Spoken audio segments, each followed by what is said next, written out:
अब हम static variable का दूसरा यूज देखने जा रहे हैं। देखो मेरे पास एक क्लास है स्टूडेंट, जिसके अंदर नंबर और नेम इंस्टेंस वेरिएबल है, और ये एक वाई नाम का एक क्लास वेरिएबल है, मतलब स्टैटिक वेरिएबल है। सेट डेटा के अंदर नंबर नेम है और वाई को मैंने प्लस प्लस कर दिया है। प्रिंट डेटा के अंदर नंबर नेम है और वाई की वैल्यू हम क्या कर रहे हैं, प्रिंट कर रहे हैं। स्टैटिक वेरिएबल को हमने क्लास के बाहर डिक्लेयर किया है। अब मेन के अंदर तीनों दिन को हमने सेट किया है, तीनों दिन को हमने क्या किया है, प्रिंट किया है। Simple programme. ओके, अब यहाँ पे हम चेक करने जा रहे हैं कि किस तरह से ये वर्क करेगा। Late me run this. तो यहाँ पे मैं लिख रहा हूँ 101, यहाँ पे लिख रहा हूँ राज। 102, यहाँ पे लिख रहा हूँ रवि। 103 राहुल। ओके, तो अब देखो सारे डेटा प्रिंट हुए S1 S2 S3 के, पर y की वैल्यू 3 हुई। क्यों 3 हुई? क्योंकि लास्ट में स्टैटिक वेरिएबल की वैल्यू क्या हो गई, 3, तो सबके लिए उसकी वैल्यू 3 हो गई। सो स्टैटिक वेरिएबल की वैल्यू सबके लिए क्या है, कॉमन है, सेम है।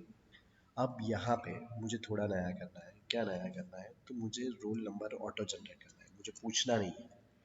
तो यहाँ पे मैं क्या कर रहा हूँ, खाली नेम पूछ रहा हूँ, पर यहाँ पे number is equals to Y.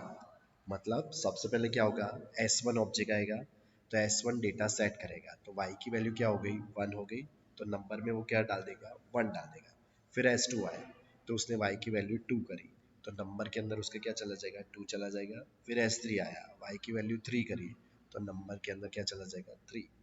तो ऑटोमेटिकली रोल नंबर जनरेट होगा। मतलब स्टैटिक वेरिएबल का दूसरा यूज़, किसी को आईडी रन टाइम जनरेट करना हो तो हम इस तरह से यूज़ कर सकते हैं। अब हमें खाली सेट डेटा के अंदर नाम ही पूछेगा, रोल नंबर अपने आप असाइन हो जाएंगे। Okay, let me try to run. देखो नाम पूछा, राज, राहुल एंड रवि। देखो रोल नंबर 1 2 3, नाम जो भी है वो जनरेट हो गया, और वाई की वैल्यू क्या प्रिंट हुई, सबके लिए 3 प्रिंट हुई। Is it clear?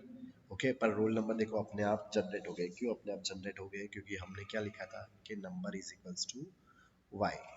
ओके, तो जस्ट चेक इट आउट कि नंबर की वैल्यू क्या हो गई, वाई हो। तो ये तीनों तीन डेटा सेट और तीनों तीन डेटा प्रिंट। क्लियर? ओके, तो इसको बोलेंगे स्टैटिक वेरिएबल का दूसरा यूज आईडी ऑटो जनरेट करने के लिए। अब मैं यहाँ पे एक नया चीज़ यूज़ कर रहा हूँ। तो देखो जब भी हम प्रिंट करते हैं, let me run once again, Raj, Rahul, Manav. Okay, तो देखो यहाँ पे y की वैल्यू सबके लिए 3 प्रिंट हुई, पर एक्चुअली y किसी ऑब्जेक्ट के अंदर नहीं है। मतलब y is not a part of S1 S2 और S3, it's common for all the object. Okay, it's common among all the object, कोई ऑब्जेक्ट उसकी मेमोरी ऑक्यूपाई नहीं करता है। तो हमें अब करना क्या है, तो ये y को यहाँ पे प्रिंट नहीं करना है, लास्ट में प्रिंट करना है। मतलब यहाँ पे कंफ्यूजन हो रहा है कि S1 के अंदर नंबर नेम और y भी है, S2 के अंदर नंबर नेम और y भी है, तो हमें क्या करना है, तो यहाँ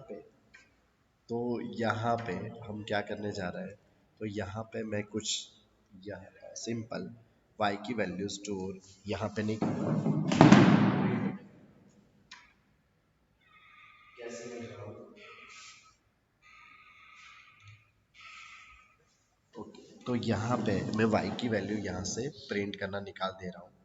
लेट मी शो यू कि कैसे निकाल रहा हूँ। तो इस y को मैं यहाँ से डिलीट कर देता हूँ। ओके, चलो डिलीट कर देते हैं। अब यहाँ पे एक नया फंक्शन बनाने जा रहा हूँ, static function. Okay, let me write down cout बराबर y। अब यहाँ पे static variable student scope resolution operator print. याद रखना स्टैटिक फंक्शन को कॉल करना है तो कभी ऑब्जेक्ट से कॉल नहीं कर सकते हैं। ओके, क्योंकि उसके अंदर जो डेटा है वो पूरे क्लास के लिए सेम है। तो स्टैटिक फंक्शन को कॉल करना है तो क्लास नेम ही आपको यूज करना है, class name and scope resolution operator. Okay, फिर से एक बार यहाँ पे चले जाते हैं। स्टैटिक फंक्शन के अंदर खाली स्टैटिक वेरिएबल ही यूज होता है। मतलब सपोज मैं इसके अंदर नंबर प्रिंट करने के लिए ट्राई करूँ तो वो प्रिंट नहीं करेगा। Let me show you. Suppose मैं यहाँ नंबर लिखूँ तो ऑब्वियस मुझे एरर देगा, क्योंकि स्टैटिक वेरिएबल के अंदर खाली कौन यूज होता है, देखो यहाँ पे लिख के आया, okay, invalid use of number. Okay, तो स्टैटिक फंक्शन के अंदर खाली स्टैटिक वेरिएबल ही यूज होता है। ये क्या करेगा ये फंक्शन, तो ये फंक्शन खाली इतना चेक डिस्प्ले करेगा कि टोटल कितने ऑब्जेक्ट आपने बनाया है। ओके, तो चलो चेक करते हैं।